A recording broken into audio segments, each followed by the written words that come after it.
Bonjour à tous, bienvenue aujourd'hui pour ce nouveau live, le troisième sur la création d'un MMORPG en 2D avec Canva et JavaScript.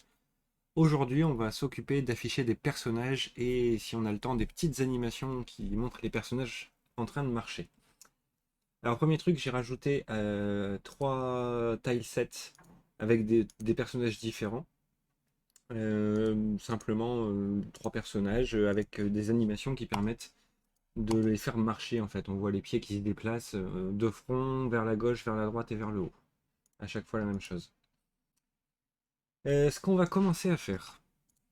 La première chose, ça va être d'aller charger ces personnages. Pour ça, on va reprendre le tiles qu'on avait ici. Et on va rajouter, alors, on va changer plusieurs choses. Déjà, ici, on va pas utiliser name, mais tile. On va changer un petit peu, en fait, au niveau du square. Hop.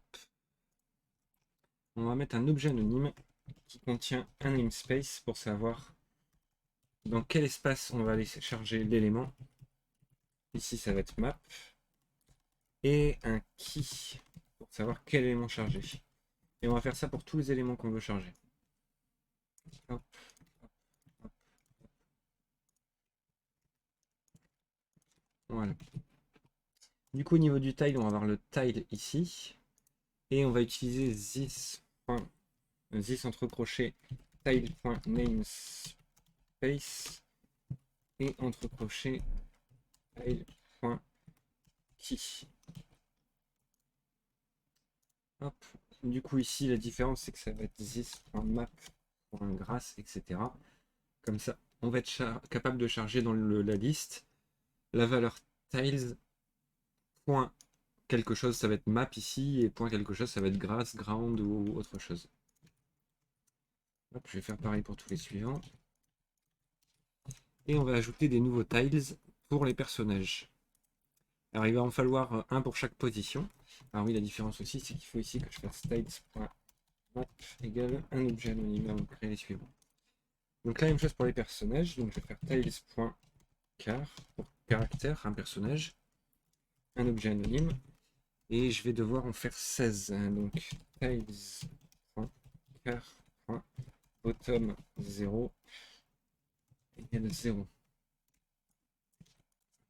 2, 3, 4, bottom 1, bottom 2, bottom 3,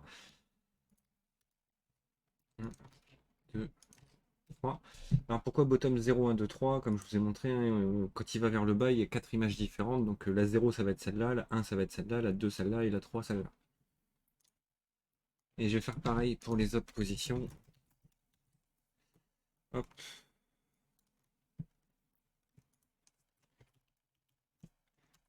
Left. Right. Et top. Ici, du coup, on va avoir 4, 5, 6, 7, 8, 9, 10, 11, 12, 13, 14 et 15.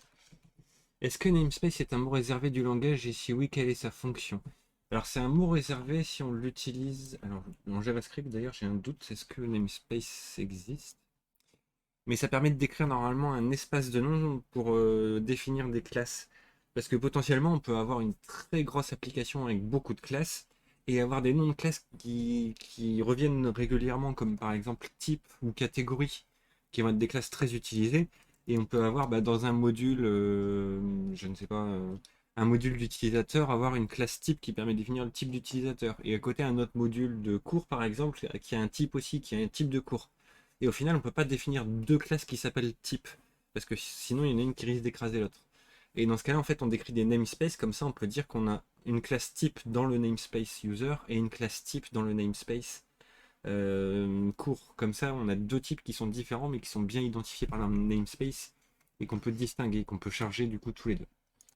Une autre question par rapport au switch, j'ai entendu que ce n'était pas hyper performant parce que ce sont des conditions. Est-ce qu'il n'y a pas un autre moyen de faire? Des conditions avec un if-else. Donc soit on fait un if-else, soit on fait un switch. Le truc pratique du switch, il y a deux choses pratiques avec le switch. La première chose, c'est déjà qu'on teste une seule variable. Donc si on fait un if else où à chaque fois on reteste la même variable, autant faire un switch. Et le deuxième truc pratique, c'est qu'on peut définir un ensemble de cas qui vont répondre à qui vont exécuter une seule instruction. Mais après, le switch ou le if else, c'est assez équivalent en termes d'exécution, en termes de performance, je ne saurais pas dire, à tester. Mais je suis pas sûr que c'est un impact monstrueux, que ce soit l'un ou l'autre. C'est pas là-dessus qu'on va gagner des secondes d'exécution. Donc je reprends ici, donc j'ai défini de 0 à 15. C'est pas par hasard non plus, parce que quand on va charger, on va les charger du coup en ligne. Donc ça va être 0, 1, 2, 3. Et on passe à la ligne 4, 5, 6, 7, 8, 9, 10, 11, 12, 13, 14, 15. Donc on va avoir les 16 images dans un seul file ici. Et ça va être dans le Tile Manager qu'on va gérer ça. La petite nuance aussi, c'est qu'il faut d'abord charger le Y et après le X pour faire les chargements en ligne et passer à la ligne suivante. Tandis que là, en faisant X d'abord, on chargeait en colonne et après on passait à la colonne suivante. Donc ça devrait être pas mal. On va charger le fichier maintenant. Donc au niveau du game, on va reprendre ici le chargement du fichier. Ici, on va avoir load file, tail manager. J'ai un petit doute. Oui, j'avais créé un dossier. Je vais créer un dossier aussi ici pour map. Ça, on va avoir taille dedans. Square. Et l'idée, c'est que le file, on lui rajoute un folder pour savoir dans quel dossier trouver le fichier en question. Hop, $folder avec un slash. Et donc, quand on fait games ici, on va avoir d'abord map pour le dossier map. Et ici, on va avoir caractère pour le dossier caractère. Et le fichier, ça va être car 1. Les éléments, il y en a 4 en ligne et 4 en colonne. Et on va charger les deux autres de la même façon pour avoir les trois aperçus différents. Car 2, car 3. En fait, je pensais qu'on pouvait faire un truc avec un tableau du genre fichier 1, fichier 2, etc. Mat random. Je vois pas trop ce que tu veux dire. Ah oui, si, oui, on peut le faire, c'est ce que... Ouais. Oui, effectivement, on pourrait faire un tableau et pour le mat random, utiliser le random pour sélectionner une case du tableau. Le problème, c'est que dans ce cas-là, chaque case a la même probabilité que les autres de sortir. Là, j'avais fait un truc aussi pour que certaines cases aient plus de probabilité que d'autres de sortir.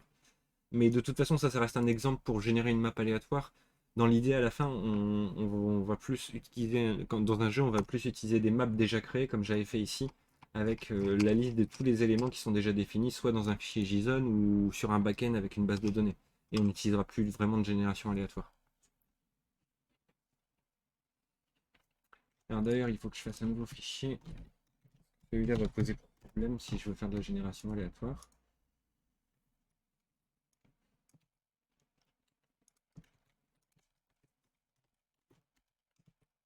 Hop, hop. Dans le game, du coup, je vais charger ce fichier-là, ici, map2. Ok. Ensuite, il nous faut une classe personnage. Donc, character.js dans laquelle... ah oui, je voulais changer un petit truc aussi au niveau de l'affichage. Le Canva. Hier, j'avais fait l'affichage du square directement ici dans une méthode dans le Canva.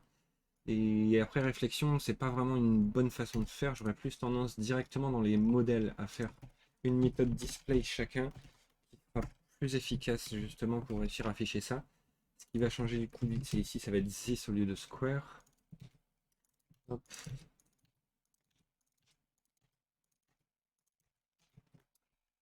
Au niveau de ça, on a changé. Maintenant, il faut préciser le namespace.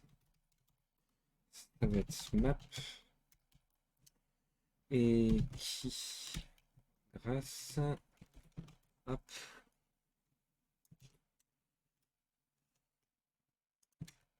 Et pareil ici.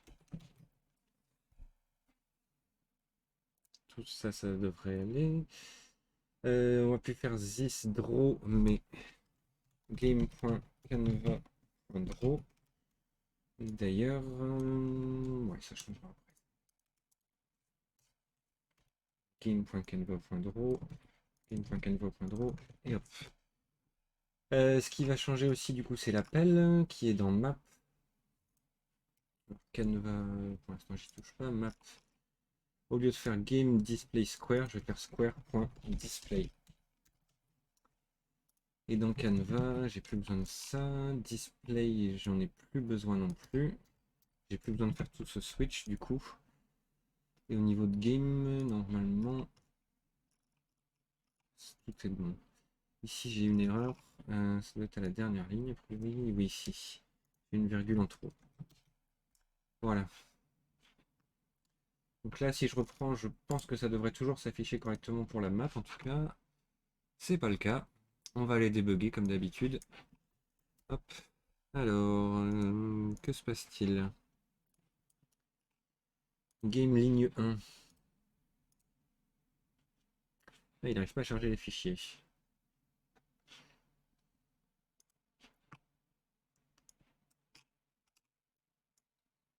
Main.js. Ça répond qu'il y a 404.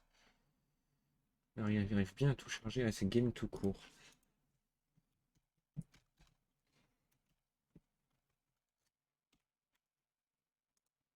Ici, j'en ai pas besoin.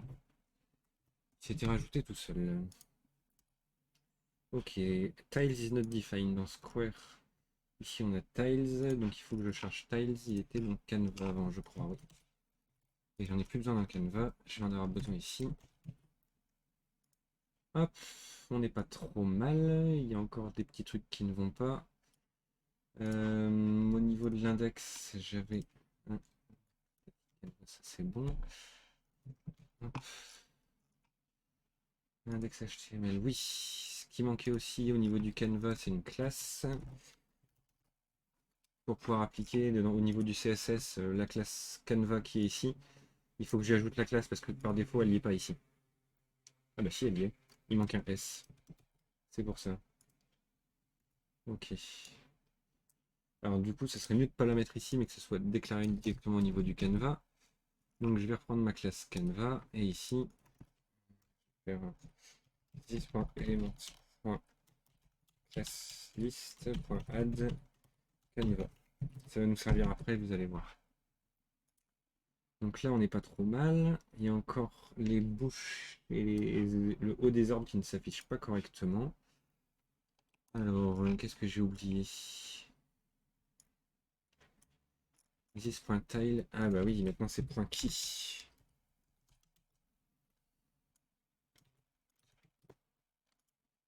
Ok, on a une map qui s'affiche bien. Je vais la rétrécir un petit peu parce que là, elle est un peu grande. Ça va être difficile pour voir. On va faire 15 par 7. Ça devrait être assez visible. Hop, voilà. On a une map qui est plutôt visible. Et tout s'affiche bien. Le caractère, du coup.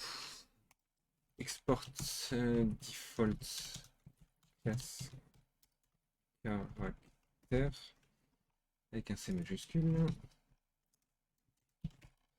Avec un constructeur. Ce qu'on va faire ici, on va définir pas mal de choses. Alors la première chose, ça va être de définir un nouveau canevas pour le caractère. On va faire un this.canva égale new canva. Alors il va falloir définir l'élément et tout, on va y définir. Canva. L'idée c'est si jamais on lui passe pas d'élément, donc if element égale undefined, c'est qu'on lui a pas passé d'éléments et qu'on ne l'a pas construit. À ce moment-là, on va faire. Ça serait même mieux qu'au niveau du au niveau du map, on le fasse. Ouais, c'est pas grave. Je verrai ça plus tard. Alors, if this.elements égale document.createElement, un canevas qui aura automatiquement du coup la classe canevas. On va faire un document.querySelector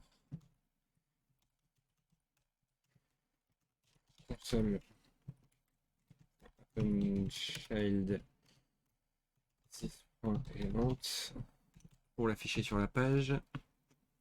Et sinon, eh ben on fait ce qu'on avait prévu à l'origine. Hop, voilà, donc là on devrait avoir un deuxième canevas qui apparaît devant le premier. C'est pas le cas. Oui, la classe personnage n'est pas encore chargée. Au niveau du game, du coup, on va faire un new character. Hop, donc 6. Hop, 6.character égale new character. Il m'a pas chargé la classe.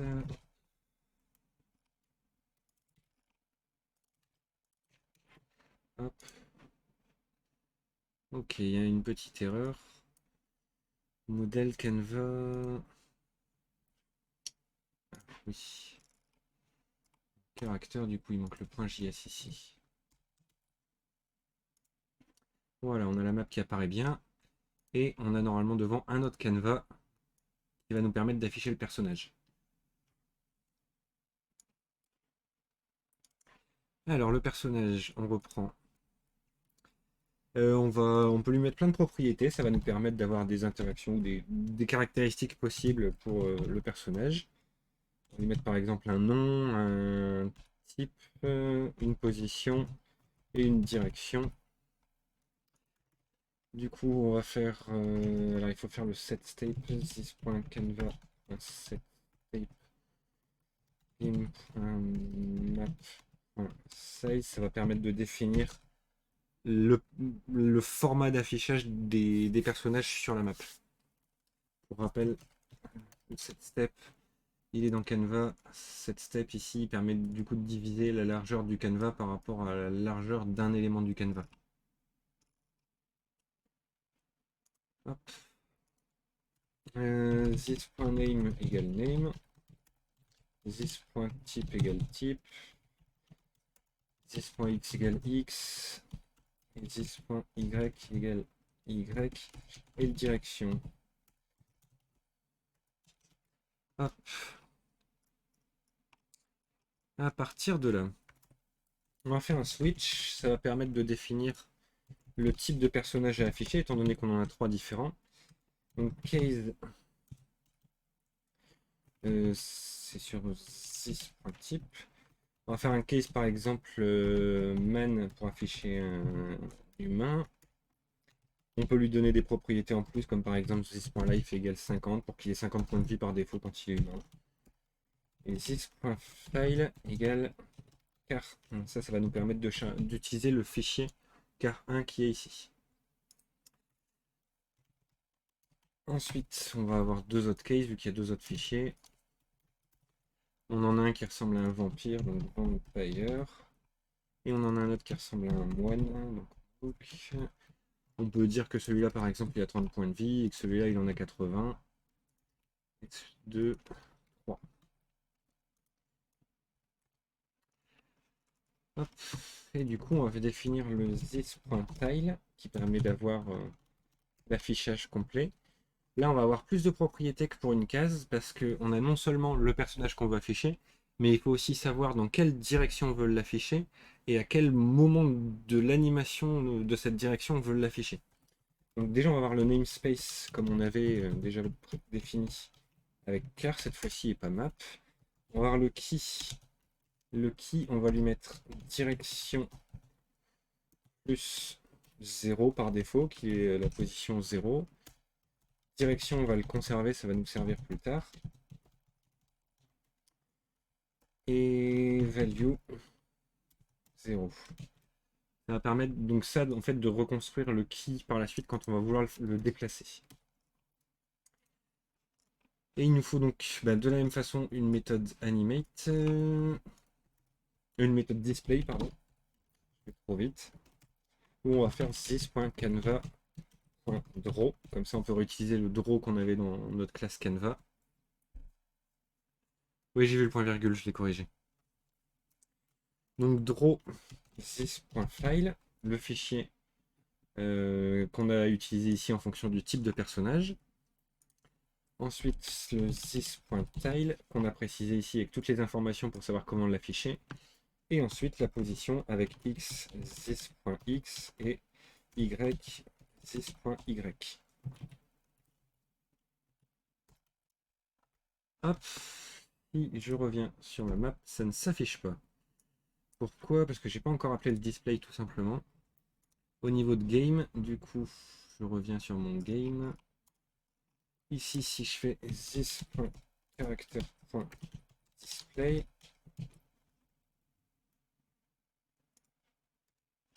il ne s'affiche pas. Oui, j'ai pas passé les paramètres. Donc caractère, il faut lui passer un nom. Hop. Donc, ça c'est mon pseudo, vous le rencontrerez peut-être à l'occasion. On va dire que c'est un vampire celui-là. La position, on va le mettre en 5.5. Et la direction, bottom. Hop, il s'affiche pas, j'ai une erreur. Fail to execute. J'ai bien une image. J'ai mes steps, j'ai ma position 0,01. Ça c'est pas bon.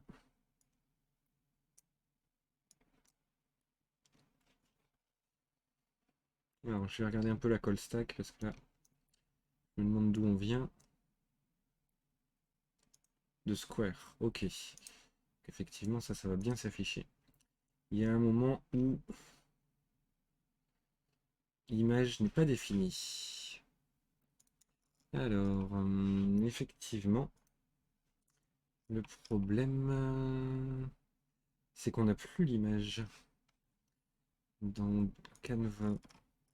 Oh. Ici, c'est plus l'image qu'on va passer, c'est le file et le type, on avait dit. C'est ce que j'ai utilisé un petit peu partout normalement. Si je reprends sur Square, non, j'ai encore utilisé le tileget ici. Alors, on va le changer. Hop. Hop. Hop. Voilà. Et là aussi. Comme ça, on lui passe le nom du fichier, le type de tile à utiliser et la position.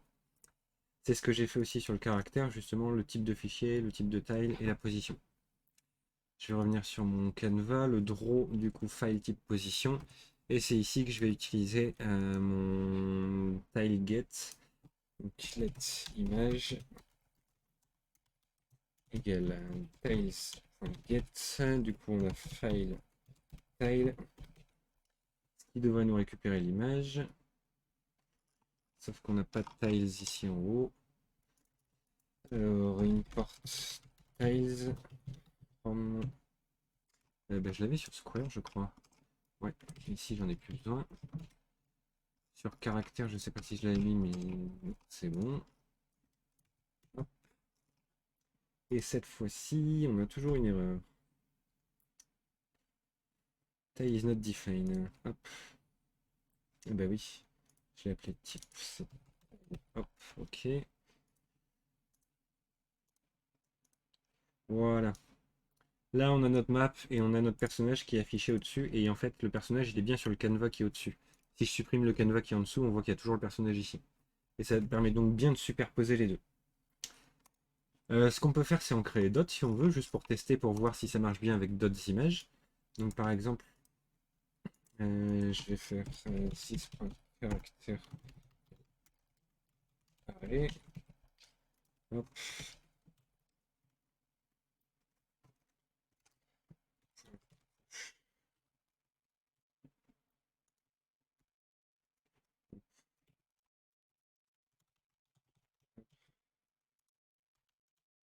En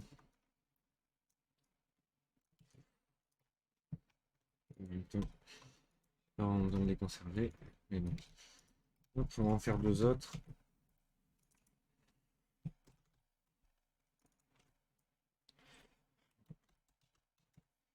Hop, donc on va faire un monk et un man.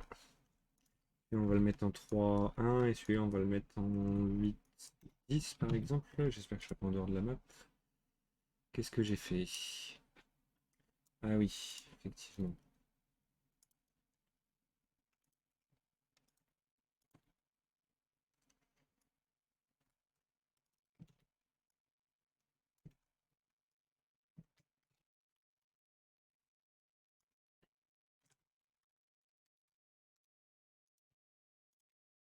Hop, hop. Il y en a un qui est en dehors de la map. Bah oui, le Y, j'ai que 7. 10, 6, hop. Voilà, on a bien nos trois personnages qui s'affichent. On peut les faire changer de direction. Par exemple, celui-là, je vais le mettre en top et celui-là, je vais le mettre en left. Et par défaut, du coup, il devrait s'afficher celui-là vers le haut, celui-là vers la gauche, celui-là vers le bas, tout va bien. Et maintenant, ce qu'il nous reste à faire, c'est l'animation. Donc on va prévoir un petit truc en plus. Animate, qui permet de faire l'animation d'un personnage,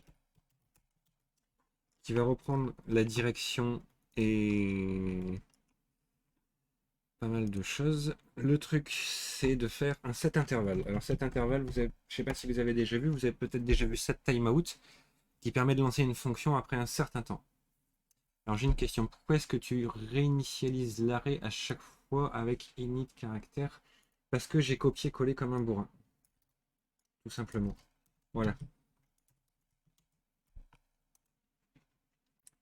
Donc le set intervalle, en fait, ça permet de définir une fonction qu'on veut exécuter au bout d'un certain temps, comme le timeout, sauf que l'intervalle, une fois qu'il l'a exécuté, bah, il relance l'intervalle et il va le réexécuter à l'infini, jusqu'à ce qu'on arrête l'intervalle. Hop.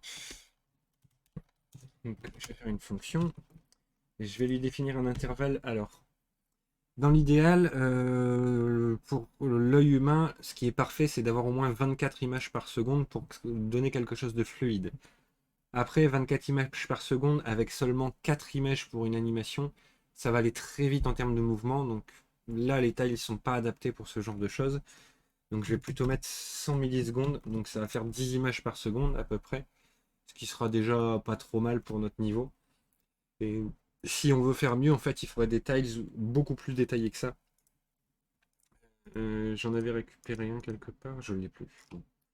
Mais voilà, mais c'est pas facile à trouver des tiles vraiment détaillés avec 8 ou 10 positions différentes pour un pas par exemple. Et souvent c'est payant. Donc là on va se contenter de ça pour aujourd'hui. Ça sera déjà bien. Hop.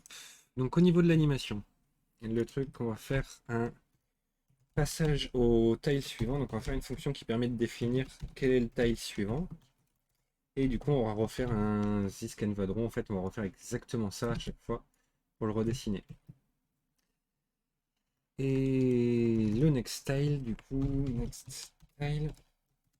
Hop. L'idée, c'est de savoir si this.tile.value est supérieur ou égal à 3, parce qu'il ne faut pas qu'on aille au-dessus de 3, sinon après, bah, on va arriver à 4 et il n'y a plus d'image. Donc si on arrive à 3, à ce moment-là, on va repartir sur 0. Et sinon, on va faire 6.tile.value plus égal 1. Et on va redéfinir le this.tile.key qui est égal à this.tile.direction. Donc ce qu'on avait défini ici tout à l'heure qui allait nous servir. Vous voyez ces deux-là nous servent en fait pour définir l'image suivante à chaque fois. Plus le this.tile.value. Là déjà ça devrait donner quelque chose. Alors je vais animer le premier. On va regarder un petit peu. Vous allez voir c'est pas encore tout à fait terminé. Hop, car 1.animate. Voilà, on a l'animation, mais on voit qu'il y a encore un fond qui reste. En fait, à chaque fois qu'on réaffiche une nouvelle image, elle vient par au-dessus de la précédente qui n'est pas effacée. Et du coup, ça donne un rendu un peu bizarre où on a l'impression à la fois que le personnage bouge pas et qu'il bouge. Et c'est pour ça en fait qu'on a fait un canevas différent. Là, si vous regardez bien, en fait, on va avoir un canevas pour chaque personnage. Et en fait, le truc, c'est de clear complètement le canevas pour pouvoir réafficher le personnage. Donc, le redessiner en oubliant ce qu'il y avait eu avant. Donc pour ça, on va prévoir une petite méthode dans Canva qui permet de clear. Alors, il n'y a pas vraiment de méthode magique pour clear un canevas. Le plus simple, c'est de dessiner un grand rectangle vide. Donc, this.context. Si, c'est clearRect d'ailleurs. En fait, on dessine un grand rectangle qui va effacer. Du coup, this.element.width, this.element.height. Comme ça, on décide un rectangle qui fait toute la taille du canevas et qui efface tout ce qu'il y a sur toute la taille du canevas. Et dans caractère, du coup, quand je fais le animate, à chaque fois, je vais faire un 6. canva.clear avant de réafficher l'animation suivante. Et là, si je reviens sur ma page, on a une vraie animation qui fonctionne et qui montre le personnage, qui donne l'impression de marcher. Et on peut animer les deux autres aussi si on veut. Il suffit du coup simplement de faire animate ici et ici.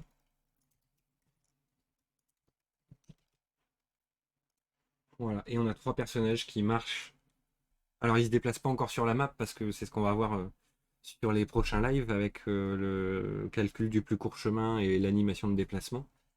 Mais on a déjà une animation qui nous montre un personnage qui se déplace, qui donne l'impression de se déplacer. Et alors après, je pense que je peux ralentir encore un petit peu. Là, on est encore un petit peu rapide. Euh, Caractère, si je mets 150, on va être à 6-7 images par seconde. Voilà.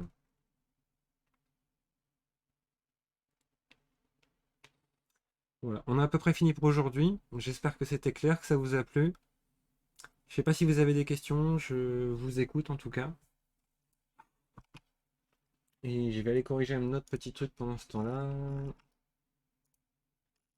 Au final, ce serait bien que chaque élément génère son propre canevas.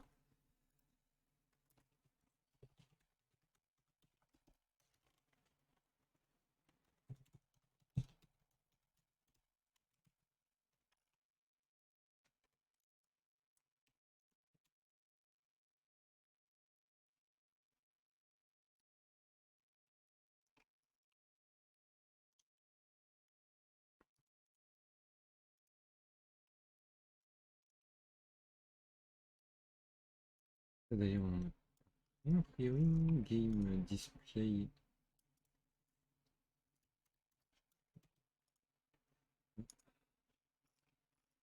Et au niveau du canevas, ça c'est bon. Donc le map crée son propre canevas. Il va avoir une classe. Au niveau du square display, on va lui passer map.canvas qui sache où s'afficher. Du coup square canvas. Hop.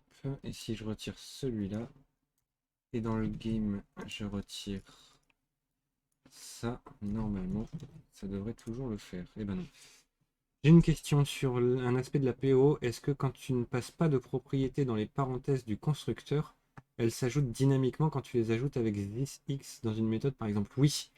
La seule façon pour créer, enfin, il y a plusieurs façons, mais quand on est vraiment dans une classe, la façon pour créer une propriété de la classe, c'est faire this.maPropriété égale quelque chose. Ça crée la propriété. Peu importe qu'on passe des trucs dans le constructeur ou pas, on peut passer tout ce qu'on veut dans le constructeur. Si on ne fait pas le this.quelque chose égale, les propriétés ne seront pas créées. Pour la création des personnages, on pouvait faire un point map, non, genre this caractère égale new point point point map élément personnage.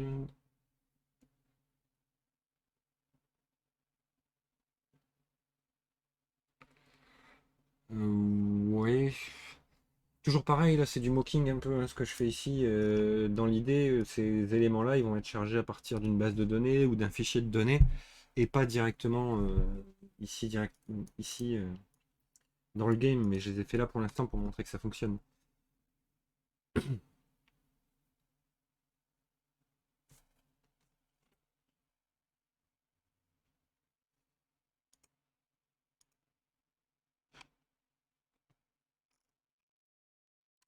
Du coup, je vais regarder mon driver. Ah bah oui, le set step. Game set step. Map. Canva. Toujours pas.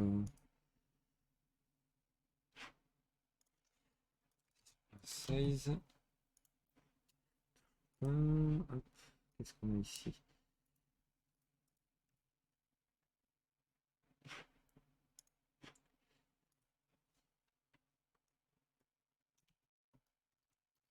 C'est plutôt ici quand on a chargé la map. Hop.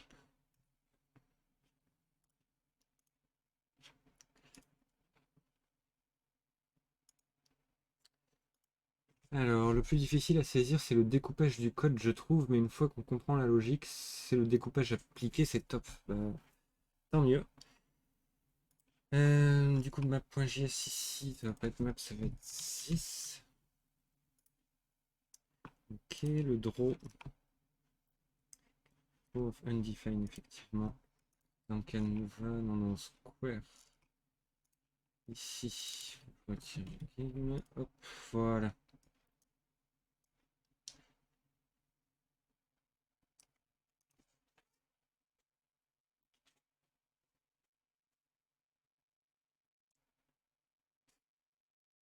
Bon, j'espère que ça vous plaît en tout cas. Personnellement, je trouve que ça commence à ressembler à quelque chose. On commence à comprendre un peu bah, la map, les cases, les personnages. On commence à pouvoir imaginer le jeu là, je trouve. Après, dites-moi ce que vous en pensez, mais j'espère que ça vous plaît de toute façon. Et que ça correspond un peu à vos attentes quand vous avez vu l'annonce pour le live. Est-ce que vous vous attendiez à ce genre de choses?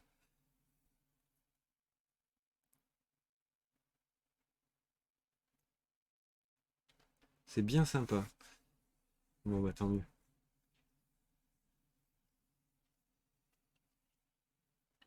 Et comme quoi, on peut faire énormément de choses en JavaScript, c'est surpuissant.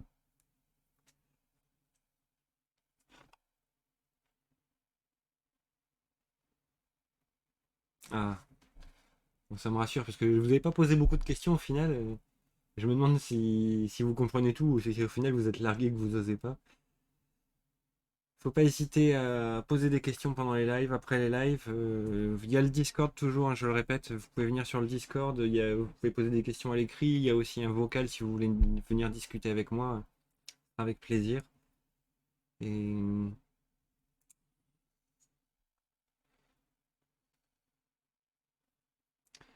et j'espère en tout cas tous vous revoir demain pour la suite où on va faire quelque chose qui n'est pas très visuel, mais on va travailler sur l'algorithme iToile qui permet de calculer le chemin le plus court sur une map en 2 dimensions. Vous allez voir, c'est un petit peu technique, mais c'est pas très compliqué à comprendre au niveau du concept. C'est un petit peu plus compliqué à développer en fait. Mais c'est un algorithme classique pour le calcul de trajet qui est utilisé dans beaucoup de jeux sur des maps en 2 dimensions, y compris pour les maps en isométrique. Ça se fait de la même façon au final. Donc j'espère que vous serez nombreux demain pour qu'on voit ça ensemble. Et comme ça, dimanche, on pourra commencer à cliquer sur la map pour déplacer les personnages.